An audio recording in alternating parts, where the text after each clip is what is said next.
My sister pushed me down a hospital staircase because she couldn't stand me getting attention for my college scholarship. My parents called it an accident until security footage proved otherwise. I was 6 steps from the landing when Ivy shoved me. 12 concrete stairs, 1 second of silence, and then the world shattered. My head hurted. My arm twisted at a grotesque angle, and above me my sister stood motionless, watching not in panic, not in fear, but with a smile. Then came 5 words I will never forget. You deserved it. I am Claire, 22 female, and this is about my sister Ivy, 20 female, and the moment that changed everything. To understand what happened, you must first understand my family dynamics. My parents, Diane and Richard, have always treated Ivy as if she walked on water. She is the baby, the miraculous child born after years of trying for a second child. Meanwhile, I've been the scapegoat since her birth. Every broken dish, every misplaced object, and every difficulty in the house eventually became my fault. Ivy quickly discovered that she could do no wrong in their eyes. Favoritism was smothering.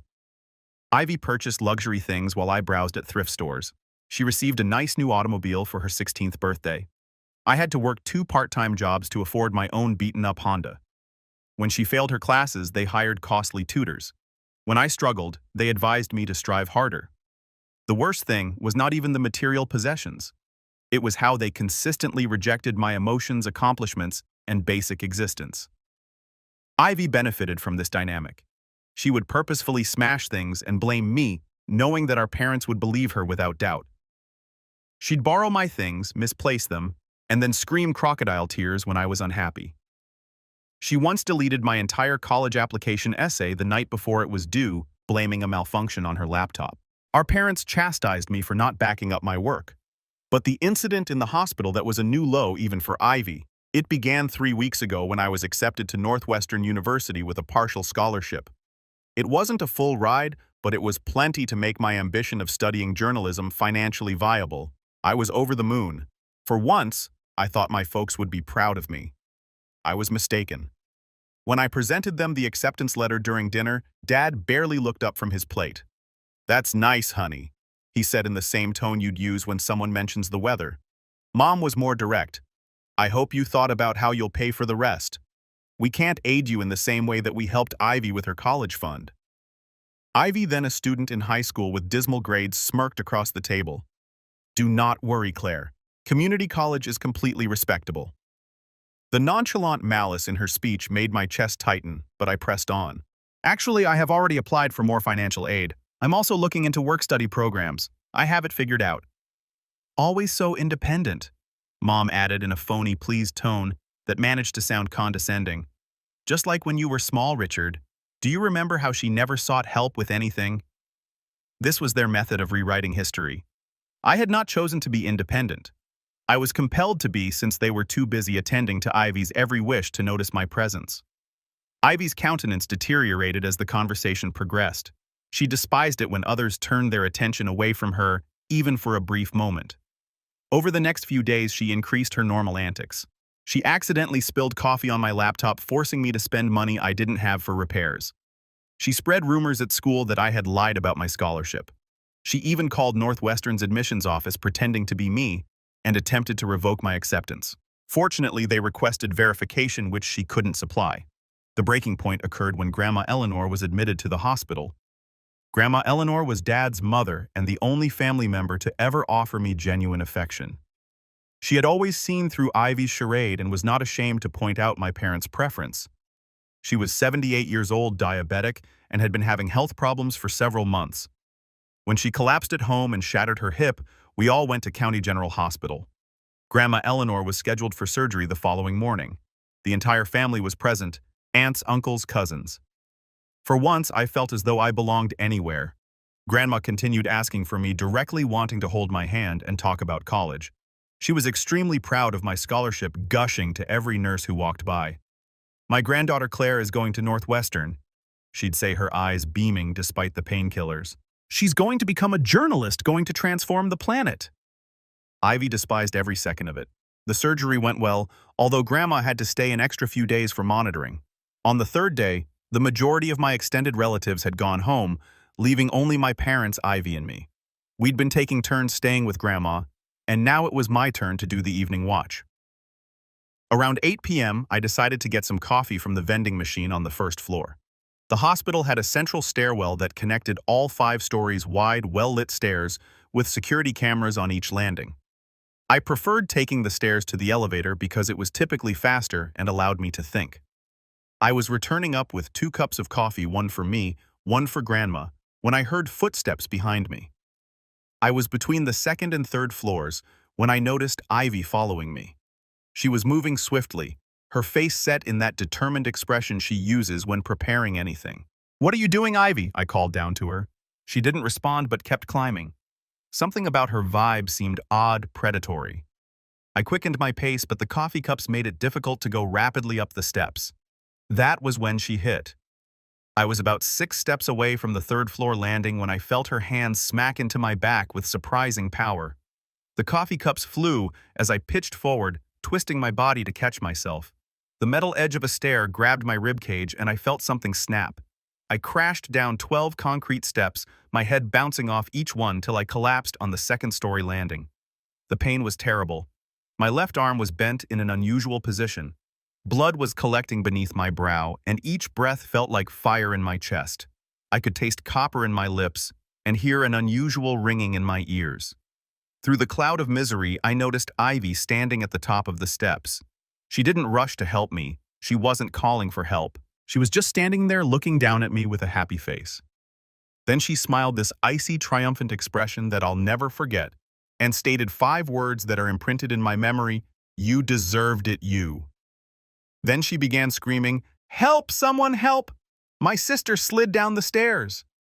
Within seconds, the stairs were packed with people, nurses, orderlies, security guards, and my parents who must have been nearby. As the medical team attempted to stabilize me, Ivy gave the best performance of her life. "I just came to find her," she sobbed and threw herself into Mom's arms. She was taking so long with the coffee, and I was concerned. When I reached the steps, I saw her fall. She just missed a step and tumbled down. It happened so quickly. My parents immediately went into protection mode. Not for me lying broken on the ground, but for Ivy. "It was an accident, correct, Ivy?" Mom replied, stroking Ivy's hair as if she had been harmed. "Some clumsy people just don't watch where they're going," Dad explained, hardly looking at me while the paramedics worked. "Claire has always been prone to accidents. Children that are prone to accidents are almost usually injured." Mom nodded, her voice filled with that usual tone of resigned displeasure, as if my injuries were simply another inconvenience I had caused. I attempted to talk to tell them what actually happened, but my jaw wasn't working properly, and any attempt to speak shot lightning bolts of anguish through my skull. All I could do was lie there watching my family comfort my assailant while dismissing me as a nuisance. But here's something neither of us knew at the time. County General Hospital recently improved its security system. The new cameras didn't merely cover the halls and rooms. They documented every inch of the stairwells with crystal-clear HD footage and audio recordings. Nurse Grace Turner, the head nurse on the 3rd floor, had seen it all. Donna was a 25-year hospital veteran, a no-nonsense woman in her 50s who had witnessed every type of family conflict imaginable. She was walking around the corner to the stairway when she overheard Ivy's initial comment to me. Something about Ivy's tone caused her to hesitate and look around the corner. She noticed Ivy following me up the stairs with determined determination. She noticed the push. She saw me fall. She noticed Ivy's happy grin before the crocodile tears began, and she pressed record on her phone to capture Ivy's confession. "You deserved it, you." While the medical team carried me onto a stretcher, Donna silently made her way to the security office. She spoke with Mark Sanders, the chief of hospital security, and they both reviewed the camera footage. The angles were great. You could see everything from different angles, including Ivy's purposeful push and her subsequent satisfied reaction. Donna also provided a phone tape that clearly captured Ivy's confession, as well as my parents' disdainful remarks regarding my tendency to get into accidents. Curtis immediately contacted the police. I spent the following 6 hours in surgery. I had a concussion, 3 broken ribs, a punctured lung, a fractured left arm, and internal bleeding that necessitated emergency treatment. The breathing tube was required due to a ruptured lung and to keep my airway clean during the complicated surgery to treat the internal damage. My parents once paid me a visit in the ICU and stayed for exactly 10 minutes before declaring they needed to get Ivy home since she had been traumatized by watching the accident. They left me alone with my injuries and a generic get-well-soon card that they definitely took from the hospital gift store. But Grandma Eleanor refused to leave. Despite her own recovery, she asked the medical staff to transport her to my room in her wheelchair. She cried while holding my uninjured hand. She really cried, not the performative weeping that Ivy specialized in. "I'm so sorry, sweetheart," she said. "I'm very sorry they treated you this way, but I see you. I have always seen you." She was present when Detective Carmen Hayes arrived the following morning. Detective Morales was an experienced investigator for the county's domestic violence section. She had viewed the security footage and listened to Donna's audio. She had also done background checks and determined that this was not Ivy's first violent episode. She'd been dismissed from school twice for fighting and had a sealed juvenile record of assault, which my parents had managed to seal using their connections. "Claire," Detective Morales replied gently, "I need to ask you a few questions regarding what happened yesterday, but first I'd like to let you know that we have video proof of the incident. You are now safe, and we will see that justice is done." I told her everything. Years of abuse, the bias, Ivy's behavior, becoming increasingly out of control, and what exactly transpired on those steps. Detective Morales videotaped every word, and Grandma Eleanor confirmed the family dynamics she had watched over the years. When my parents arrived at the hospital that afternoon, they were not alone. Detective Morales was waiting for them, as was Officer Johnson from the Juvenile Division. "Mr. and Mrs. Peterson," Detective Morales remarked, "we need to speak with you about the incident involving your daughters yesterday." Dad quickly shifted into defensive mode. "It was a tragic accident. Ivy is devastated. She's been experiencing dreams about seeing her sister fall." "Actually, sir, it wasn't an accident," Detective Morales explained gently. "We have security tape that shows Ivy purposely pushing Claire down the stairs. We also have an audio clip of Ivy's confession just after the attack." Mom's face turned white. "That is impossible. Ivy will never—" "Ma'am, I'm going to need you to listen to this recording." Detective Morales played Donna's phone recording. Ivy's voice came through clearly. "You deserved it, you." The hush that ensued was deafening. My parents then spoke out, disregarding my injuries and labeling me as accident-prone, despite the fact that their other daughter had just attempted to kill me. Dad's political instincts came first. He was a city councilman and he saw how horrible things looked. "Detective, I believe there has been a misunderstanding. Ivy is only a child and she's been under immense stress with her grandmother's hospitalization." "Mr. Peterson," Detective Morales interrupted, "your 17-year-old daughter committed severe assault on your other daughter, causing life-threatening injuries. The stress of a family situation does not justify attempted murder." The word murder hung in the air like a bomb. Ivy was arrested that evening at our residence. The charges were significant aggravated assault and assault with the intent to cause serious bodily harm. And because it happened at a hospital, there are additional charges for endangering patients and personnel. My parents quickly recruited Thomas Whitman, the state's most expensive criminal defense attorney, who specialized in defending wealthy families' children. They also engaged a public relations firm to manipulate the narrative, as Dad's political future was at jeopardy. However, the evidence was overwhelming. The security tape went viral after someone at the hospital shared it to the local media. The footage was damning. You could witness Ivy's methodical approach, the premeditated push, my helpless fall, and her pleased look afterwards. The recording of her confession, along with my parents' victim blaming, exacerbated the situation. The public's reaction was quick and nasty. Dad's political opponents demanded his resignation, claiming that anyone who couldn't protect one child from another had no business making choices that harmed the entire community's children. Mom lost her position on the school board after her parents requested she resign. The media's interest was tremendous. Our local newspaper, the Herald Tribune, published a series of investigative pieces on the subject titled, "The Golden Child When Family Favoritism Turns Deadly."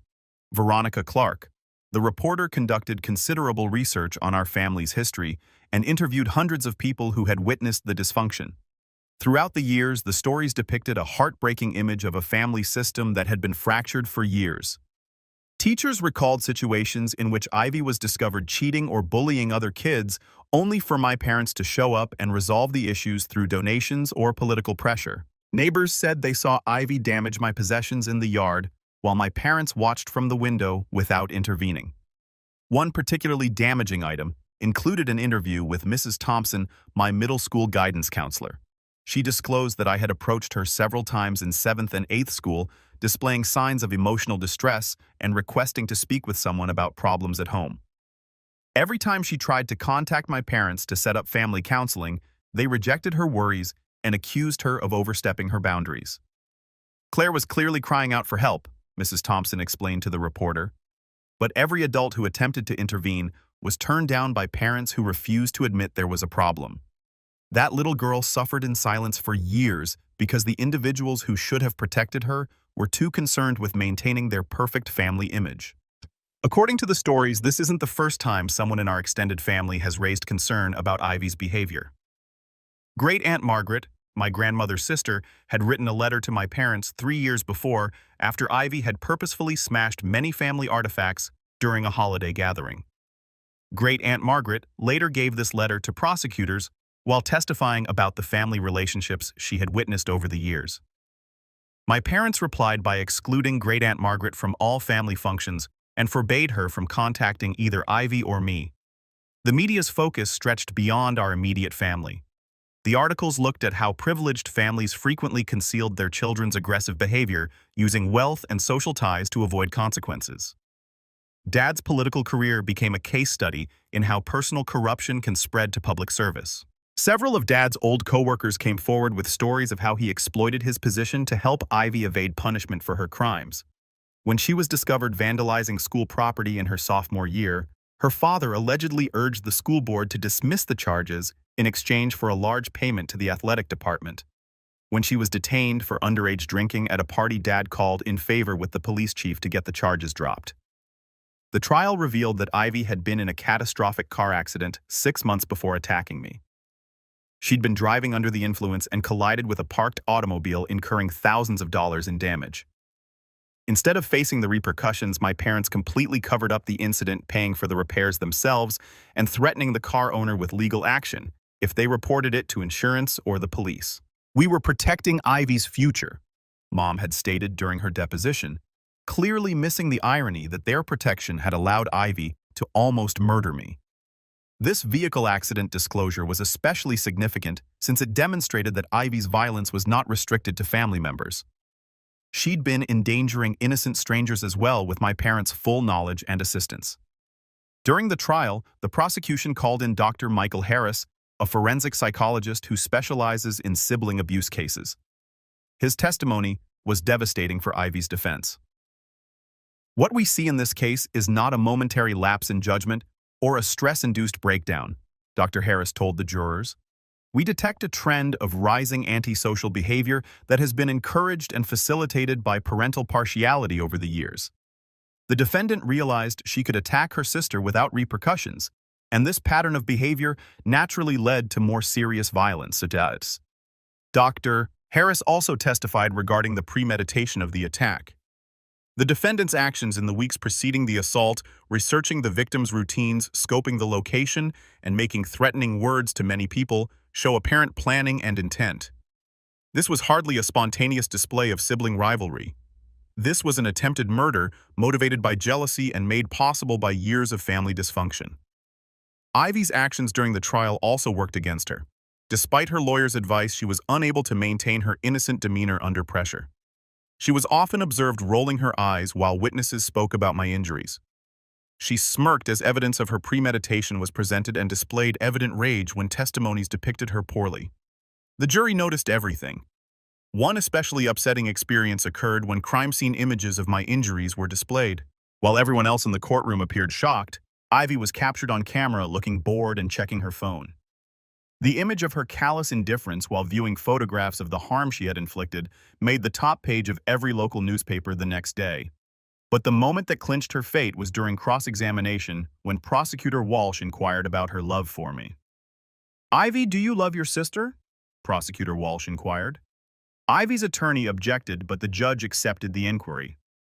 Ivy paused for a long moment, seemingly unsure how to respond. Finally, she stated, "I don't think about Claire much one way or the other." "Don't you think about the sister you almost killed?"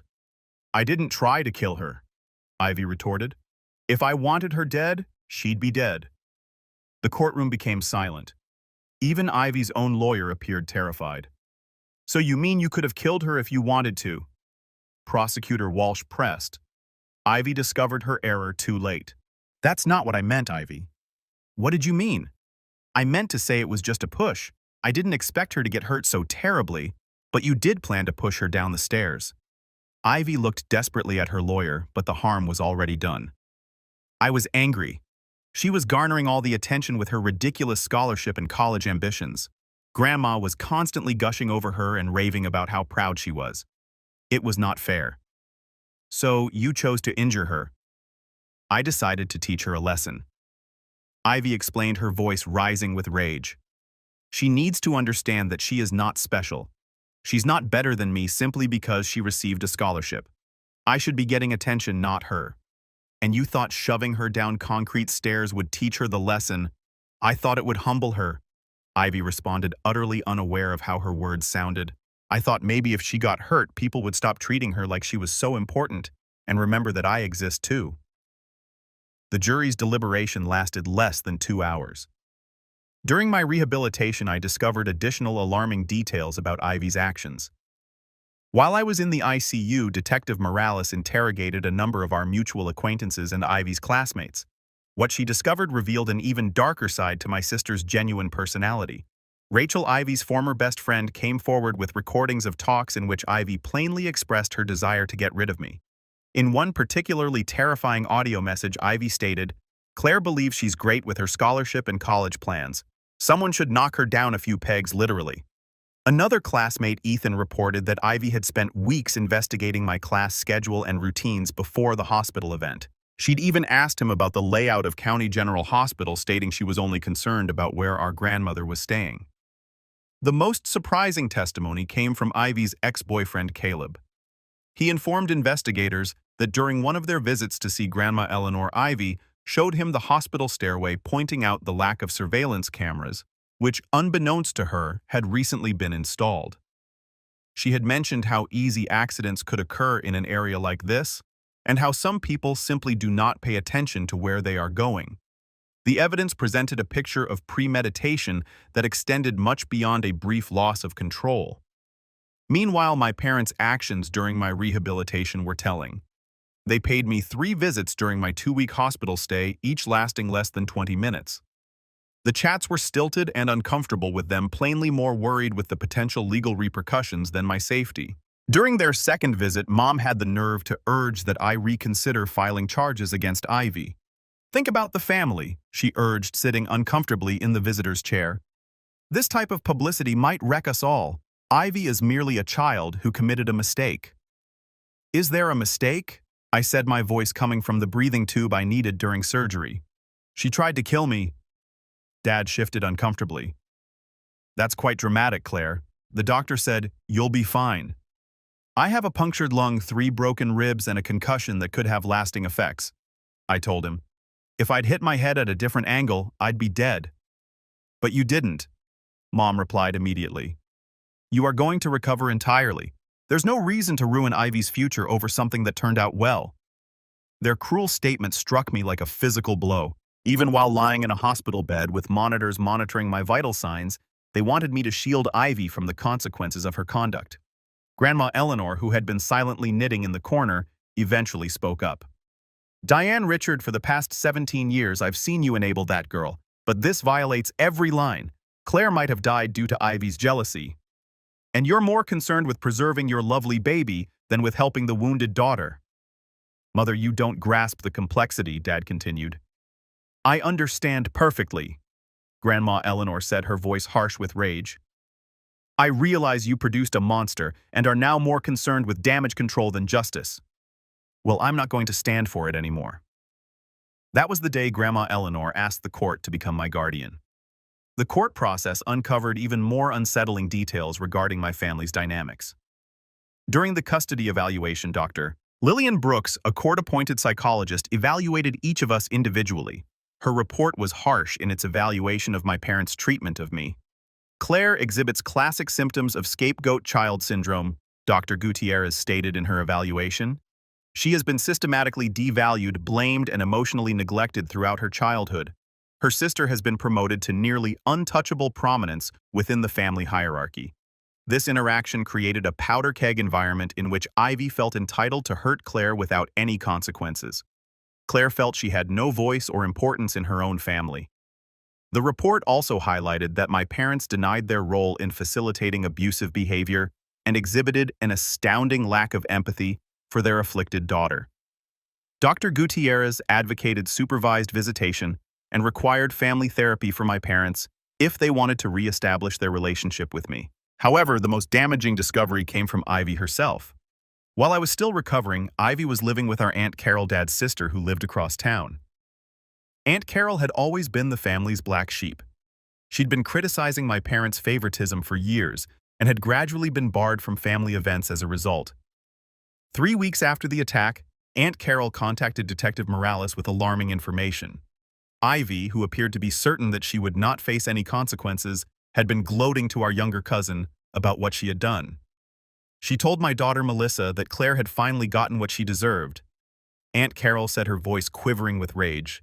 She stated that she had been preparing for it for weeks, waiting for the ideal opportunity. She even laughed at how our parents rushed to comfort her instead of Claire. But Ivy's most terrifying comment was still to come. If Claire hadn't survived, things would have been much better. Then I'd be the sole daughter, just as I should have been all along. Aunt Carol had taped this chat on her phone, presenting prosecutors with additional evidence of Ivy's callousness and premeditation. The recording was shown during Ivy's bail hearing, and the judge promptly revoked her release, ordering her to be held in juvenile custody until trial. This defendant shows a complete lack of remorse and a continued threat to the victim, Judge Evelyn Grant added. Her own statements imply that she considers this not as an error or a moment of poor judgment, but as a successful attack on her sister. She simply regrets not causing more harm. As the trial came, my parents' despair increased. They recruited not only Thomas Whitman as Ivy's criminal lawyer, but also a group of character witnesses, professional psychiatrists, and image consultants. They squandered their life savings and mortgaged the house to pay for Ivy's defense, evidently hoping that enough money would solve the situation. They also increased the pressure on me to reconsider testifying against Ivy. Dad even came to Grandma Eleanor's house one evening, intoxicated and angry, asking to talk with me. "You're destroying this family," he said from the front porch with Grandma Eleanor standing between us.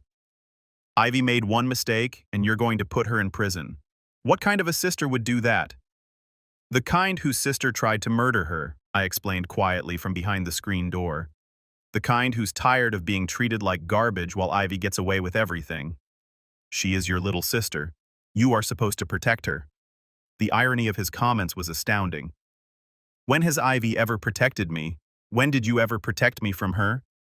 Dad couldn't answer the question since we all knew the truth. I'd never been protected by my own family. I had been the sacrifice made to keep Ivy happy and sustain their comfortable belief that she was flawless. During this time, I also realized the scope of Ivy's manipulation. Over the years, friends and family members began coming forward with experiences they'd previously kept private. They were either loyal to my parents or did not understand the full gravity of what was going on. Mrs. Sanchez, my old English teacher, disclosed that Ivy once tried to undermine my prospects of getting selected for the school newspaper by accusing me of plagiarizing an essay. Only Mrs. Sanchez's decision to verify the accusation kept Ivy from succeeding. Our neighbor, Mr. Johnson, confirmed that he had observed Ivy deliberately let air out of my bicycle tires numerous times, but he had not said anything because he did not want to get involved in the family company. Our family doctor, Dr. Joyce Park, made an even more unsettling disclosure. When I was 15, my doctor spotted finger-shaped marks on my upper arms during a normal visit. When she asked about them, Ivy swiftly explained that I had earned them during a clumsy fall while we were playing. Dr. Park had noticed an inconsistency between the bruises and Ivy's account, but had accepted it after my parents confirmed Ivy's story. "I should have pushed harder," Dr. Park told Detective Morales during the probe. "But the parents seemed to love and care about both girls. I never guessed that one was abusing the other despite their knowledge and protection." The trend was evident. Ivy had been physically and emotionally assaulting me for many years. My parents either turned a blind eye or actively covered for her. The hospital stairway incident was not an isolated outburst of wrath. It was the culmination of years of growing violence which my family had facilitated. The experiment lasted 3 months. Ivy's defense team attempted everything. They claimed she was experiencing a mental health crisis. They said that she was overburdened by family stress and acted rashly. They even attempted to portray me as the aggressor, stating that I had been abusing Ivy for years and she had snapped in self-defense. But the evidence disproved every argument. Grace Turner testified about what she had seen and filmed. Curtis Valdez showed the CCTV film frame by frame, demonstrating the premeditated nature of the attack. Detective Morales described Ivy's violent background and the pattern of abuse I had experienced. Grandma Eleanor, despite her age and recent surgery, insisted on testifying. She took the stand and meticulously recalled years of witnessing my parents favor Ivy while blaming me. She discussed Ivy's manipulative techniques and the family's supportive conduct. "That girl has been headed toward this moment for years," Grandma Eleanor continued, pointing squarely at Ivy. "And those parents of hers paved the road with their willful blindness and favoritism." The most damning evidence came from Dr. Alan Carter, the emergency room doctor who treated me. He emphasized that my injuries were consistent with a deliberate push, not an accidental fall. The force required to do such damage demonstrated intent, not carelessness. But Ivy's destiny was decided when she took the stand to defend herself. Ivy had always been able to enchant adults with her naive actions, and her lawyers hoped her testimony would elicit sympathy. They were wrong. Ivy's facade slipped completely during her cross-examination by prosecutor Erica Nolan. Ivy prosecutor Walsh stated, "After pushing your sister down the stairs, why didn't you call for aid right away?" "I did call for help," Ivy stated according to her script. "But not immediately. The security tape shows you standing there for a few seconds looking down at Claire. What were your thoughts throughout those seconds?" Ivy's eyes flared with rage. "I was shocked. I couldn't believe she was so clumsy." "You weren't astonished, were you? You were satisfied because you had just done exactly what you set out to do." "That's not true. So why did you remark you deserved it, when your sister was bleeding on the floor?" Ivy's expression contorted with wrath. "Because she deserved it. She's always been jealous of me. She's always trying to draw attention to herself with silly accomplishments, like going to Northwestern and making Grandma fawn over her. She thinks she's exceptional, but she's not. She has always been nothing." The courtroom became dead silent. Ivy understood what she had said and tried to backtrack, but the damage had been done. The jurors had seen the actual Ivy Peterson, not the nice, traumatized little sister, but a calculating abuser who attempted to murder her sibling out of envy. The ruling arrived in less than 2 hours, guilty on all charges. Because Ivy was 17, she was tried as a juvenile, but she received the maximum penalty available, detention till age 21, 4 years following 3 years of supervised probation. She was also ordered to undergo a psychological evaluation and treatment. Child Protective Services investigated my parents for facilitating the abuse. Although no criminal charges were brought against them, the inquiry revealed a pattern of neglect and emotional abuse. This culminated in a court order for family treatment and supervised visitation. Dad lost his re-election attempt by the greatest margin in county history. Mom never received her school board position back. They lost the majority of their social group and had to sell the house to cover Ivy's legal fees and continued treatment. However, true justice was served in more intimate personal settings. Despite her age and health difficulties, Grandma Eleanor petitioned the court to become my legal guardian during my senior year of high school. The judge who presided over Ivy's trial granted the request instantly. Living with Grandma Eleanor altered everything. For the first time in my life, I was in a home where I felt cherished, where my successes counted, somebody was proud of me. She assisted me in processing years of trauma while also supporting my college plans. Northwestern University, learning about my circumstances from news coverage, increased my scholarship to a full ride, and I received additional support for housing and living expenses. The first year, the public attention had transformed me from a victim to a symbol of resilience. The university wanted to be a part of my success story. I began college in the fall of my recovery, around 10 months after the incident. My physical injuries were healed, but I still had some numbness in my left arm due to the fracture and associated nerve irritation. The emotional healing process remained ongoing, but being away from my toxic home environment was quite beneficial. Ivy served her full term until the age of 21. She was released 6 months ago and is now living in a halfway house while on probation. She must stay at least 500 feet away from me at all times and may not contact me directly or through third parties. My parents attempted to reconcile when Ivy was sentenced only to realize they had lost both children. They sent letters, flowers, and gifts, and all were returned unopened. They arrived at Grandma Eleanor's house wailing and begging for forgiveness, claimed they were duped by Ivy, and had no idea how horrible things were. Grandma Eleanor sent them away with words I will never forget. You did not simply fail Claire as parents. You failed as humans. You enabled a monster and nearly killed your other child. You don't deserve forgiveness, and you certainly don't deserve her. I am now in my 4th year at Northwestern, majoring in investigative journalism with a minor in criminal justice. I'd like to tell stories about those without voices who are disregarded or dismissed by systems designed to protect them. My experience showed me that justice is not guaranteed. Sometimes you have to battle for it, and sometimes you need people who can see the truth when others choose to ignore it. Grace Turner and I remain in touch. She has been like a second grandmother to me. I credit her quick thinking for saving my life. If she hadn't taped Ivy's confession and notified security, it would have been my word versus Ivy's. And we all know how it would have ended with my parents. Detective Morales also makes infrequent appearances. She informed me that domestic violence situations like mine's sibling abuse facilitated by parental favoritism are more common than most people know, but they are frequently dismissed as sibling rivalry. My case helped to improve her department's policies for investigating family abuse. The security film from my attack is now utilized in hospital staff training courses, teaching people how to spot indicators of familial abuse and domestic violence.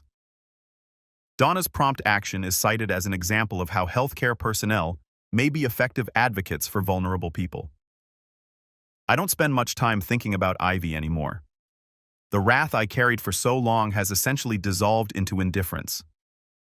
She is a cautionary tale of what occurs when poisonous behavior is tolerated rather than corrected. She lost everything: her family, her future, her freedom, because she couldn't bear to watch me thrive. Sometimes I wonder if things could have gone differently if my parents had intervened sooner, if they'd asked Ivy for help rather than making excuses, if they had treated us both with the same love and respect. But I've learned to avoid wasting energy on hypotheticals. The past cannot be changed, but it is up to me to build the future. I am graduating this year and have already been accepted into Columbia's graduate journalism program. I have a summer internship lined up with the Chicago Tribune, where I will be working on their investigative team. I'm in a healthy relationship with Lucas, a fellow journalism student who shows me the respect and care I never realized I deserved. Most significantly, I've realized that family is more than just blood. Grandma Eleanor, Donna, Detective Morales. My teachers and my pals, these folks choose to care about me, to encourage me, and to believe in me.